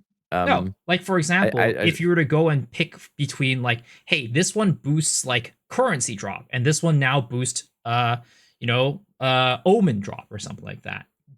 At that point, you're making a choice between the two of those that are different, but they're both rewarding at the same time. Well, you're forgetting the extra, there's layers of choice to this system, because you have the choice between which mastery you're doing. I don't know. I think this is a very good choice for new players. Making the map easier for them. I think that's fucking a fantastic. Isn't it always just a plus to have agency like that? Because what's the alternative to? You can have agency in a different way where it doesn't feel like one is required ever, or one is going to be always the right answer. Like, for example, in my situation where one choice you do it, you get more currency. The other choice you get more omens. But this one is, hey, this one you don't get anything but power. This one, you get a benefit, But eventually, most builds, and again, it's not about whether you'll get there, but eventually most builds can get to a point where I don't need the power ever because I'm already one-shotting the boss. If I pick this node, I'm just getting nothing. But whereas I pick this node, I get something. You don't get nothing though. You get power. Like I would take as an example right now on the Atlas tree we have the shrine nodes, right? Well, no, again, I'm talking about this specific node though, right? The design of this specific just one node. Specific node. Okay. Yeah, I don't like the design of that node specifically, as I'm saying. Of that specific node. Because you're saying I like this stuff. I like this stuff where I can pick where at some point, like, I can choose between difficulty versus like what is it called? Getting more drops, right? And I was talking about that specific node where I don't really like the design of that type of node where eventually there is a right answer. Eventually every single character, if you spend enough time, if you spend enough investment, you will get to a point where it never makes sense to take one node. Because overall, like disconnecting it from that specific node, I always think like getting I would use the shrine nodes right now. The shrine nodes, yes, you don't get any you don't get more loot, but you get power, and that means you're faster and get more loot. That's how I always. Well, but the shrine nodes, they do make an active impact, right? Because you are moving faster, you're clearing the stuff faster. But at some point for that boss node, you will kill that boss in 1 second, whether you pick that node or not. Okay. Sorry, Rex. No, it's okay. I think we talked like indirectly about these things, but I think the intention of that node, I think Miso is right. Eventually there is a right answer, but you could argue that it's interesting that it almost flips, right? Because when you first enter the end game, unless you have a really good build already or you have really good gear somehow, that the node that gives you power in the beginning might be the better answer until a certain inflection point, and then everybody switches it. But there's a lot of like casual players who will never reach that point, and that's going to be like a welcomed buff to them, right? So absolutely, I think it will have it might even have value for the blasters, even though at some point you're going to switch to it eventually when you reach a certain power level. Well, for my thing was I was just saying like I asked Saber like, did you have a requirement of having 2 choices or can you do 3? He said it was just to make a shrine that like a node that interacted with bosses. So I'm like, well, in that case, make 3 choices where it's like, yeah, eventually you'll never take the one that gives you power, but then you give 2 more choices where at that point that's what you're picking. Like at some point you're never going to pick the first one, but the second and third choices are going to give you that choice. I stand with Saber. Miso is cooked on this take. I like I personally like this design. I get 100% what you're saying, but from a design perspective, I honestly like this. Like it's an early iteration of this. I would like to see how it evolves over the time. Maybe a third choice is like what you're saying should be how it goes. Yes, but that is what I'm saying. It should be like. I like where it's headed. I like that choice for new players. It's on like it gives like just from the new player perspective, it'll make it easier for them. I'm sure a lot of people are quitting in early game, but I get what you're saying for sure too. Mm-hmm. Like on the Path of Exile 1 tree, maybe this makes me a noob, but no matter what I'm playing hardcore, I'm playing softcore, it makes no difference. Like I'm playing melee, range, anything. You run up and you get the node that gives you 20 more passive points. Then you take the shaping of the mountains to get all your map stuff. Then the first thing I do is I run over and I get the buff where you click the little sulfur veins and you get a ton of power. And then the first thing I do after that is I go click all the shrines. Now I have all the shrines, I have all the Nico things, and I don't have any gear, but it doesn't matter because I'm just blasting. I love that stuff, And then, of course, every endgame Atlas pretty much never takes them eventually. But I don't know. I love that stuff. It's like, help me while I've got nothing. Help me get to the red maps so then I can actually make a real tree. And I think that's exactly what they're trying to do now for PV2. And I personally, I like that. I love the shrine nodes that we already have. It's perfect. I think the shrine. I still take the shrine nodes even on min-max characters because it might not be the best example because, like Miso said, he was talking about that specific node. But I think that progression aspect is perfect. Like And it's just player agency. If you want to keep taking those, even though you have a strong character now in the later endgame phases, you can still take those. I think that's just amazing, and it's infinitely better than the system that we have right now, where 99% of people have the same Atlas tree right now, and we'll see. We'll see. It will probably end up that way because Miso said it will always end up being in a way where everyone has like the same decisions eventually. And I think that's always going to be the case, especially like in the space where we live in. Everyone's going to be like, what's Swapgun's Atlas tree after like 2 weeks? And then everyone's just going to do that. And then, or like who the next person is with the until somebody else finds a Atlas different Yeah. farm that's like better. There's with always another going to, node. just like in passes and everything, there's always going to be some sort of meta that a lot of people will follow, right? So We got time for one more topic, and I'm really curious what your guys' thoughts are on this one. The rune discussion. There's a lot to say about this. A lot of people are upset that we're getting 100 new runes, or seeing memes posted of like a rune tab with like 3 pages of hundreds of runes down the line and stuff, which is very funny. But for me personally, I actually like the rune system, and for me personally, as a build creator, getting 100 new runes is exciting as fuck. I did not get the negativity around the runes, but there was a lot of it. I'm curious what your guys' thoughts are. We'll eventually get into the runes versus crafting table, crafting bench argument again later, but like specifically with getting 100 new runes, like that sounds like a lot. What are your guys' thoughts? Let's start with Miso. I mean, the runes versus crafting bench is a big part of this argument for me, but when Go for it. Dive in. Do what you want, man. Yeah. So, well, I've been complaining about the runes for quite a bit. I've been this is going to be my soapbox for 0.5, and I think I said that last podcast too.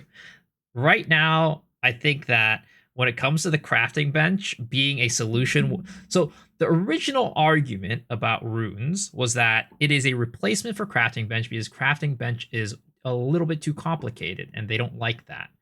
Well, at this point, there are so many goddamn runes that I feel like it's more confusing than the crafting bench itself. Like, do you know what the rune of Jiquani does or something like? I mean, Jiquani is a pretty common one, right? But Yeah, just for example, there are some where I literally don't know the name of them, and I don't care because those runes will never be good or whatever. Like Socketable or Soulcore, right?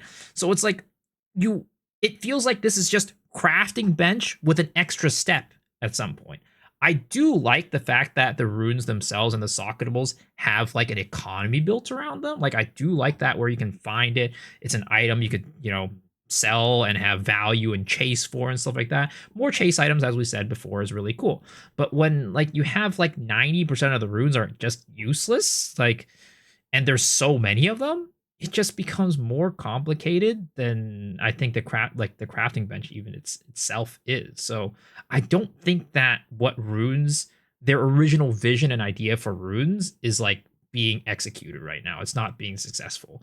So that's like my main complaint about it and why I don't like them adding so many runes, because it just adds like when I remember when the essences tab was first added, I was like, why are there so many essences? This is crazy. But at this point, there's way more runes than essences already. And runes have been out for only like what, a year and a half or something like that. Like, it's insane. So the way that I want to see it is, and I don't think they'll ever do this, but I think that runes should not be a solve for problems. Like, runes should not be a solution for problems, which is what they originally wanted to be, right? If you don't have enough resistances, you go and put this glacial rune on. I think that we can get rid of all that add something akin to a crafting bench maybe, but then runes can still exist in the game as like a luxury, like, hey, this is going to take my build to the next level if I have this type of socketable rune. That's what I want to see, but overall, just the number of socketables right now is just, it's mind-boggling. We already have I think it's 126 socketables. They're adding another 60? They're more than doubling it. It's like, why? And I bet you 90% of those are going to be useless. Yeah, my concern is like, are we getting like 160 runes, but like a third of them are lesser runes and a third of them are like, the regular runes. So like only the greater ones, like, there's a lot of bloat already. Yeah. And like we're also getting like the unique modifiers that you can turn in the runes too, so it's just like there's so much to it right now. Go ahead, Rabbit. I think Miso is just right about this. I don't have anything to add. It's it's not as egregious that I would say like this is ridiculous. I'm still using the system as it is intended to be, and I'm fine with using it. But like I can only say everything we just said. It's kind of it's just right. I think there is a better system, and especially I was looking at idols because there was what was the node on the WoW speaker spirit walker tree? It was like adultery node or something. It's like the Idolatry, node. no, The idolatry, node. not adultery. I was corrected on that multiple times on my stream, but I kept saying it wrong. Um, and I was looking at idols, and I was like, "Yo, this node is it's just bad. It's just really really bad because there's two idols that are borderline usable. There's like a attack speed for gloves, and then like I don't know, minion reservation or something, and that's maybe good for that. So that node is just automatically bad because 90% of the idols are just unusable. It's like poison duration and I don't know, stun threshold or whatever it is, and that also goes for the runes. And I would just like them. I think the rune system can work if you just find a more elegant system to just squish it down a little bit because there's just so much stuff there that is never going to be if you keep certain runes in your filter, just as an example, and I think it's like a very good way of looking at that. If you keep all the runes in your filter doing a leak, you will end up with certain runes in your tab that are gonna exceed like 2,000, 4,000 runes or whatever. And at that point, is that a good system that you have these just from a loot perspective and also from a perspective of then having to hoard them like that? And yeah, I don't know. I don't have much to add in terms of what I think is a better system or whatever, but yeah, I think Miso's rant is very well deserved here. Then they add So- martial artist, which gives you 5 new rune slots too. So Yeah, that they one is very good much like runes. Oh yeah, 5 new rune because slots it's not is crazy. specific idols. Yeah, And you that don't was have a crazy. downside if you don't use idols. That node on the wild speaker is so Yes, bad. it's stupid. It's so bad. um Yeah, so one thing that has never made sense to me about this argument about moving to runes from the crafting bench that Misu mentioned earlier is the crafting bench was too complicated. What? All you do is put your item in and craft something on it. I mean, it's the most straight. Like, I think I think grinding gear games, if I remember correctly from hearing all the conversations in the past, they said, well, new players don't use the crafting bench, so it must be too complicated of a system. But you unlock the crafting bench at like whatever a quest at the end of Act 2, and then you have to go to your hideout, and then That's the it's big just thing. That's the big it's thing. yeah, it's just like it's not even clear that you even unlock it. It's not clear that it's in your hideout. There's like no tutorial or info that it exists at all. But once you know it's there, it's like the easiest thing to use. So I have never understood how runes are supposed to be less complex than the crafting bench. And like so when we talk about adding like 100 new runes, like one great thing that Path of Exile does, which we have to be careful of, is like they give you so many different ways to make your builds, and maybe these 100 new runes are amazing for anything you could possibly think of you can build. So I don't want to like take away from grinding your games giving us the tools to be as creative as we possibly can, but I'll go down to like the most bare bones thing, kind of like that we alluded to, that you can't even remember what the different rune names are. It's like with the current interface of the runes, I think the only thing that I've memorized is I think like one of them is like fire, like lesser to greater, and then lightning lesser to greater, and then ice lesser to greater. And I played a lot. So, but I don't know where any of the other runes are. So even with the current interface, without adding more runes, whenever I'm going to add a rune to my build, I have to just search for it and like figure out where it highlights it and drags it. And that might be like a really small thing. But if even I have to go to the search bar, now that you're expanding the UI, you know, you're joking, you have 3 different pages. Imagine how a casual feels when they open this up, when they play, you know, the campaign and a couple of maps and they see all these different runes and they're just like, I don't even know where to begin to select which rune I should even be looking at. What am I going to do? Mouse over all 100 of these and figure out which one is good for me? And then another thing which is like a consequence of having this many runes in the game is it dilutes the loot pool, right? So maybe some of them are lesser and some of them are medium and some of them are greater. But if there's a lot of greater ones when you're running your end game activities, if there's 40 greater ones, what are the odds that you're actually going to find the one that you need? Maybe one of the mechanics or some of the tree nodes will be really good for having you target farm the ones that you want, but just adding them for the sake of adding them could, I think, at a certain inflection point makes the game worse. You described like a experience right now, looking at all the rune tabs at one point, and that reminds me a little bit of a lot of the experience that new players have when they open the passive tree for the first time. But I would argue that the passive tree is a little bit different in that regard, because once you open the passive tree, yes, it may seem overwhelming, but then you realize that you zoom in and you start at a specific point and you go one by one and you learn the systems one by one. With the runes, is it? I don't know if that is kind of the same thing, and I would argue that the runes kind of work during campaign to introduce the player into, oh, you can add like 10% cold resistance to your chest with this socket. I would argue that during the campaign, it kind of makes sense as a system, but as you go on and as you go on, there's just way too much being added on top of that system for you to even like have a chance to follow all of that, because especially now with the added runes, it's just so many of them, and a lot of the runes, and basically at this point it's like 2/3 of them become like completely obsolete once you get into the end game. You no longer have use for 2/3 of the whole rune tab because it's all lesser runes or whatever. And then also there's a big chunk of runes that are just never going to be relevant for your build at all, because yes, I do get that they want to cover everything, that you need a rune for a build where you have poison duration, or a rune for a build where you have like spirit reservation or whatever it may be. But I still, I'm not, I do think it makes sense during the campaign, but I think in the end game, it's kind of, and especially since you can't just remove them at all time, most, or yeah, you delete them if you just write them over everything. I don't know. I think eventually we will probably land at a more elegant system eventually, because they seem to be on that hill pretty firmly planted um with that. So let's I see don't how think it's that going that will anywhere. look.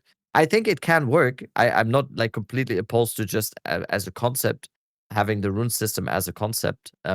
I think it can work eventually. I don't know if this system is the right one. I would like to like hear the opinions on that of like the general player base, because mostly in my chat, but that's an echo chamber. Like people are always like very similar to what Miso's opinion was on this, but I would like to just hear more opinions on that. So give us some comments, please, on here. I'm just interested in what people think about that system. And is it like a 90% against and 10%? Is it like 50-50, 60-40? I would just like to see. I don't think it's like that. Like PoE 1 players very much don't like this system, but I think a lot of PoE 2 players are down for it.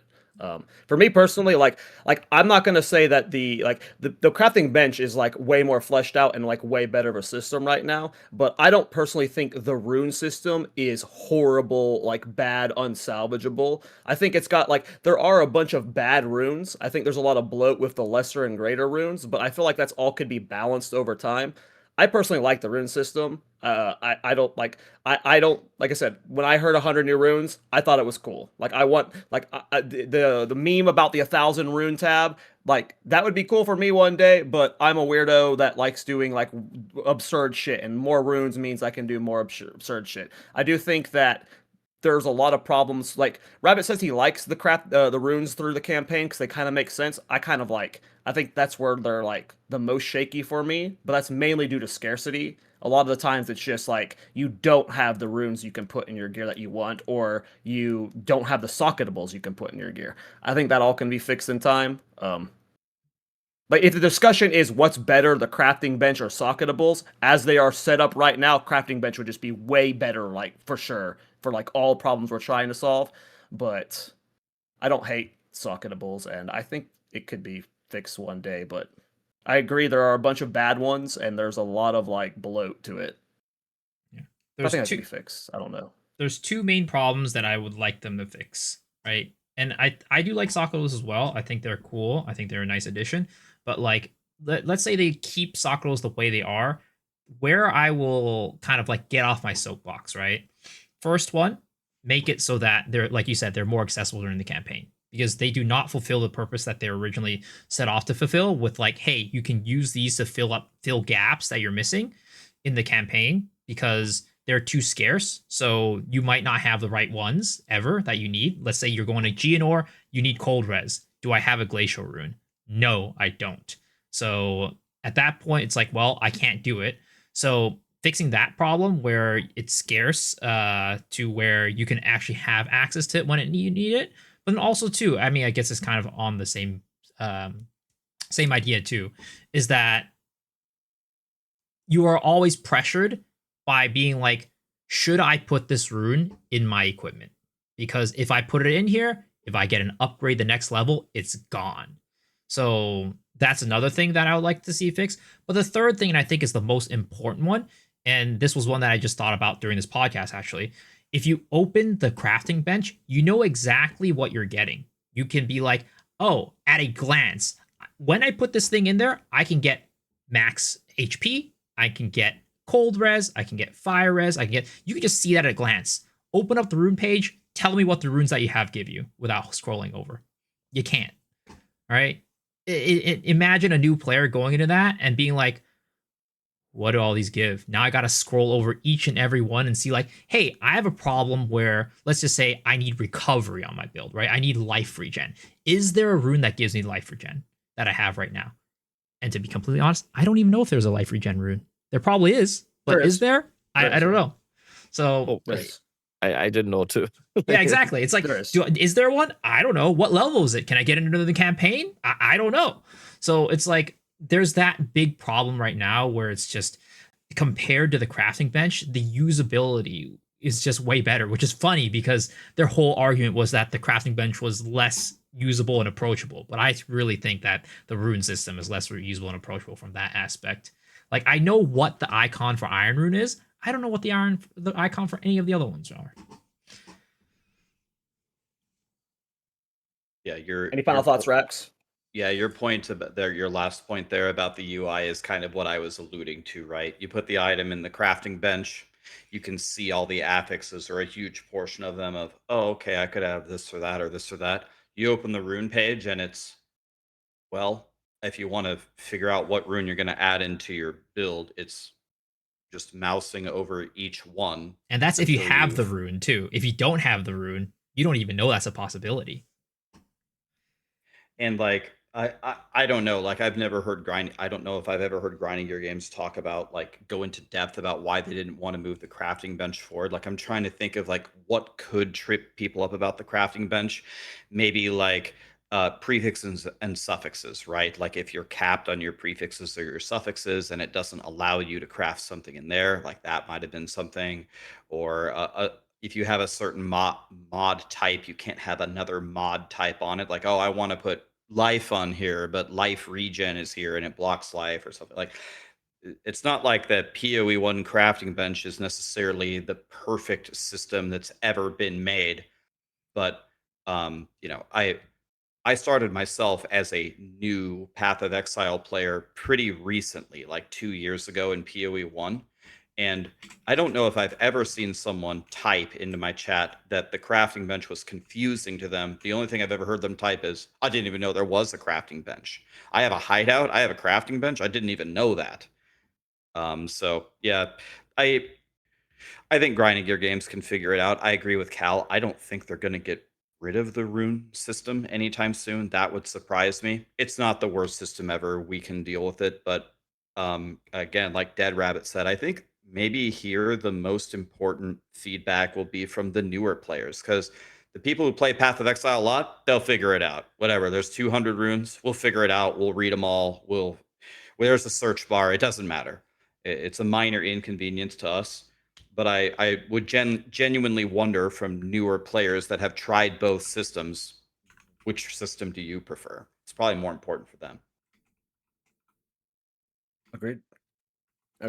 Well, that was an awesome episode. Thanks for coming on, Rax. Do you have any idea? Obviously, we don't have the patch notes, but like, you have any inkling as to what you might be league starting? Has like the companion build caught you or anything like that? A lot of the new stuff looks really good, but I will 100% start Plant Daddy again. If it doesn't get crucified, we're going plants again. I'm going to get my level 40 plants, and I'm not going to be able to cast them on the boss because I'm not going to have enough mana. Same thing as last time. Oh, Rax! Oh, As yeah. soon as the patch notes drops, I'm gonna come into your stream. I'm gonna come into your stream as soon as the patch notes are there, because I have some thoughts. And I'm surprised if they are gonna go for it. I think Wild Search Incantation is gonna go baseline, and if that happens, let's go. That's the key note that you rush toward to make Yeah, the yeah, plants yeah. super Sorry. strong. You think it's going to be base? I think it's gonna be baseline. Why? Why do you think that? Because it doesn't make that note does not make sense. I think they they put it in there, they put it in there as a panic button for them, because they realize people actually want to play plans, and they realize they are not as close to strong as they wanted to be, and they needed to be strong right now, so they put it in. But it doesn't make sense to have. Let's just say you're playing a build that is, ED I don't know. Contagion. I You're don't playing know. you're playing a fire build or whatever, Yeah. and there's a note on the passive tree Yeah. that says, "Oh, your build works now. You Yeah, actually do right. fire damage Right, now." Right, So right. it Yeah, it it's just doesn't make mandatory. sense. Yeah, it's like you can't even cast a fireball before you take that note. It just doesn't make sense. So that keystone is like a sword thumb or whatever it's called. Yeah, I think it's gonna be You're right. baseline, and then it means that plants is gonna go to the moon. So I just see I'm like a doomer. I think the opposite. I think they're just going to nerf the shit out of it and it's going to be gone. Like maybe that's just, I don't know, man. I hope you're right, dude. Imagine if they buff plants instead of nerfing it. Yes, that's what I'm saying. It's perfect. We have the perfect. There's something in the middle here between the doomer and the hopeless optimist here. Yeah. Hopeless optimist. Honestly, think plants is buff worthy. It's only if you're playing cast on crit variants that your build's in trouble. But if you're playing like normal plants, I feel like it's due for a buff. Really? Okay. Yes. I think plants is godly already. This is great. You guys are Well, making like me to feel me, better. the Wild Surge Incantation changes a buff because like you can't play like if you're playing plants on the other side of the tree, you can't. Like you have to wait till you get the Flesh Crucible for it. So Like yeah. imagine I definitely agree with starting. that bit. Imagine starting mercenary and trying to play plants, or like starting Pathfinder or Ranger and trying to play plants. When are you gonna get to that node? It's gonna take forever. Yeah. Let's see. Even with the Wild Surge Incantation still being in the game, plants is still a very, very good league starter. Plants is amazing as a league starter. So yeah, I'm with you. Rax, by the way, would you, if you started plants right now, which ascendancy would you choose? Because I might have something for you. I'm going the same thing. I'm going to go the Oracle? guaranteed crit druid. Yeah. Oh yeah. Abyssal Lich. Why? You have a different idea? I mean, I'm down to Yes. talk about plants all day. Abyssal Lich. If you didn't know, the Lich ascendancy node that is rupture the soul scales with chaos damage, right? It's the one where when you kill an enemy with chaos damage, the enemy explodes. It's basically detonate dead, but the monster explodes when it dies. and the damage is based on the life that the monster has. If Okay. you change the Lich to an Abyssal Lich, this node turns into Rupture the Flesh, and it scales of physical damage. Oh So man. you don't even need good gear. You just click that node, you kill mobs, and they explode. You don't They even just blow need up? good gear because the scaling is based on their life, and then you can scale it with physical damage. I've played Abyssal Lich Plants in Hardcore SSF in the Timmy Private League, and I personally felt it was better than Oracle because you are Wow. unkillable. You are unkillable from the start.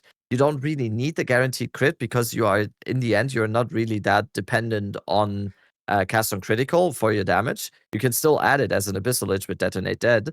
It's just, I'm sorry, you triggered a rant here in me. This is exciting. It's amazing. Abyssal Lich is amazing for Yeah. plants. It's as exciting as watching plants grow.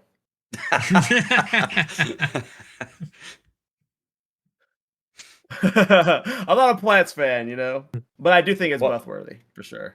Why not? Why don't you like? Have you played plants? So I was the original plant league start. The moment I saw plants, I made a video saying I was league starting Oracle plants. Rabbit copied me per usual. No, the reason why I don't. The reason why I never copied any Thorn stuff. You can have that for you. You can have that.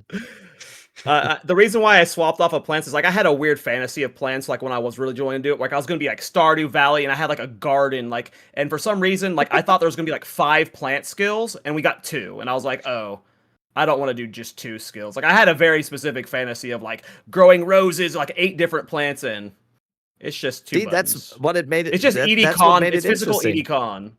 That's what it made it interesting to me. It's physical EDCon, and it can never have more than 2 buttons. Perfect. Let's go. You see, Rabbit, I figured out why you weren't on Cal's Mount Rushmore. It's because secretly he was the last guy. He was the last head. His own head was the last head. Was on Mount Rushmore instead of yours. The ego on this guy. Ever since he grew the mustache, the ego has just... Wow. Honestly, he's earned it, though. Man. Look at that mustache. It's pretty glorious. Thanks for coming on, Rax. Where can people follow you for the league start? If you're playing plants, make sure you guys check out Rax and follow along with his guide. Just Raxxanterax everywhere, YouTube, Twitch, everywhere. Appreciate it, guys. Thank you for having me. Always a pleasure hearing your guys' thoughts. We'll see if it's as amazing as we think it's going to be. We'll see how many rune tabs we get. It's not even released. The game's not even released. All of the runes, all the runes. Misa, go ahead, man. Yeah. Miso X Shuru, Twitch, YouTube. Come find me there to hear me rant about Socketables. Yep. Rabbit. Yes. Also, are you standing on a soapbox right now, Miso, or you look taller than usual? I'm sitting on one. I'm sitting on one. You're sitting. Okay. Yeah. Perfect. Yeah. Also, hello. You can also follow me on Twitch if you want to. I stream. Oh yeah. Well, thanks everybody for tuning. Pitch. Yes. Yeah. Well, if you guys, I have a background in marketing. If you didn't know, it got very obvious right there, right? He's the best at promoting himself for sure. If you guys enjoyed the podcast, just make sure you guys hit that like button or subscribe on the Spotify and Apple Podcasts. Next week, we have Pox on, so it's going to be a very exciting conversation as we lead into the patch. But yeah, thanks everybody for watching, and we'll see you guys next time. Make sure you talk to Dead Rabbit when he's streaming and ask him about the campaign skip. Bye! Peace. Asshole.